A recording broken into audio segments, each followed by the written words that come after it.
ایک بستی میں ایک عورت رہتی تھی جسے لوگ نیکی کی علامت سمجھتے تھے۔ اس عورت کا نام زینب تھا۔ وہ نماز کی پابند، روزے کی شوقین، تلاوت قرآن کی عاشق اور حج و عمرہ کی بھی سعادت یافتہ تھی۔ پورے محلے میں اس کا بڑا چرچا تھا۔ ہر عورت اسے مثالی خاتون مانتی، بچیاں اسے دین سیکھتی تھیں اور مرد حضرات بھی اس کا ادب کرتے تھے۔ زینب اکثر محلے کی خواتین کو نصیحتیں کرتی، ذکر اذکار میں مشغول رہتی اور بظاہر ہر وہ عمل کرتی جو دین اسلام نے ایک عورت کو سکھایا ہے، مگر اس کی نیکیوں کا ایک رخ ایسا تھا جسے صرف اللہ تعالیٰ جانتا تھا، اور شاید زینب خود بھی اس سے غافل تھی۔ ایک دن زینب شدید بیمار پڑی، طبیعت روز بروز بگڑتی گئی۔ آخر کار موت کا فرشتہ آیا اور اس کی روح قبض کر لی گئی۔ پورے محلے میں کوہرام مچ گیا، لوگ جمع ہوئے، جنازہ پڑھا گیا اور دفن کر دیا گیا۔ اس کی عبادت اور ریاضت کو یاد کرتے ہوئے لوگ کہنے لگے، زینب بی بی جنتی ہیں، کتنی نیک خاتون تھی، اب یقیناً اللہ کے حضور مقبول ہوں گی۔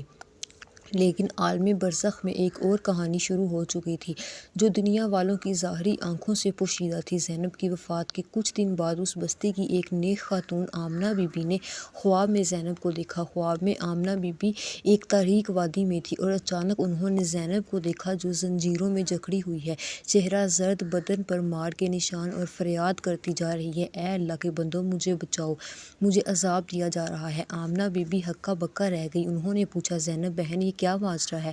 تم تو نیک، نمازی، پرہیزگار اور دیندار تھی، پھر یہ عذاب کیسا؟ زینب کی آنکھوں سے آنسو بہنے لگے۔ اس نے کہا، ہاں، میں عبادت گزار ضرور تھی، مگر میرے دل میں حسد، بغض اور تکبر تھا۔ میں زبان سے لوگوں کو تکلیف پہنچاتی تھی، میں اپنی پڑوسن سے حسد کرتی تھی، اس کے بچے کیوں نیک ہیں، اس کا شوہر کیوں کامیاب ہے۔ میں دوسروں کی غیبت کرتی، چھپی ہوئی نفرتیں پالتی اور ان کے چھوٹے چھوٹے عیب لوگوں کے سامنے بیان کرتی۔ میری زبان لوگوں کو زخمی کرتی تھی اور میں خود کو نیک سمجھ کر فخر کرتی تھی، مگر رب کے ہاں یہ سب کچھ ریاکاری اور ناپسندیدہ عمل تھا۔ اب میری عبادات میرے حق میں نہیں بلکہ میرے خلاف گواہی دے رہی ہیں۔ آمنہ بی بی کی آنکھ کھل گئی، وہ پسینے میں شرابور تھی، فوراً وضو کیا، نفل ادا کیے اور رو رو کر زینب کی مغفرت کے لیے دعائیں کرنے لگی۔ یہ واقعہ محلے میں آمنہ بی بی نے احتیاط سے بیان کیا۔ کچھ لوگوں نے یقین نہ کیا، کچھ نے اسے نظر انداز کر دیا، لیکن کچھ اہل بصیرت نے اسے بہت سنجیدگی سے لیا۔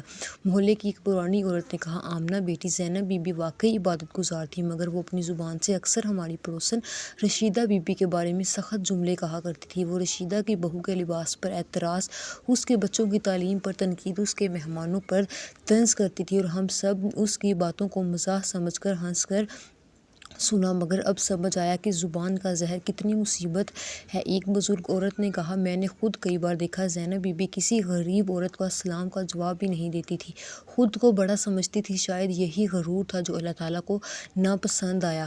سبق اور نصیحت: یہ واقعہ ہمیں یہ سکھاتا ہے کہ صرف عبادت کافی نہیں، جب تک دل صاف نہ ہو، زبان کی حفاظت نہ کی جائے تو وہی عبادتوں کو جلا کر راکھ کر دیتی ہے۔ ریاکاری، تکبر، حسد، غیبت، یہ سب دل کے وہ روگ ہیں جو بظاہر نظر نہیں آتے مگر آخرت میں بہت بھاری نقصان دے جاتے ہیں۔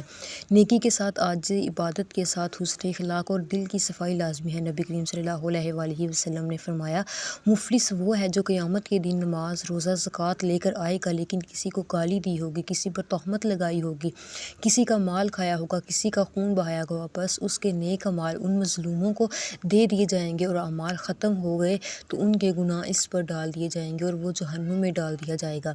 ہم سب کو چاہیے کہ اپنی عبادات کے ساتھ ساتھ اپنے اخلاق، معاملات اور دل اور زبان کو بھی درست کریں، کیونکہ اللہ تعالیٰ کے ہاں اعمال کا وزن نیک، اخلاص، عاجزی اور مخلوق کے ساتھ حسن سلوک پر ہوتا ہے۔ اللہ تعالیٰ ہمیں دل کی صفائی، زبان کی حفاظت، عاجزی اور حقیقی نیکی عطا فرمائے، آمین یا رب العالمین۔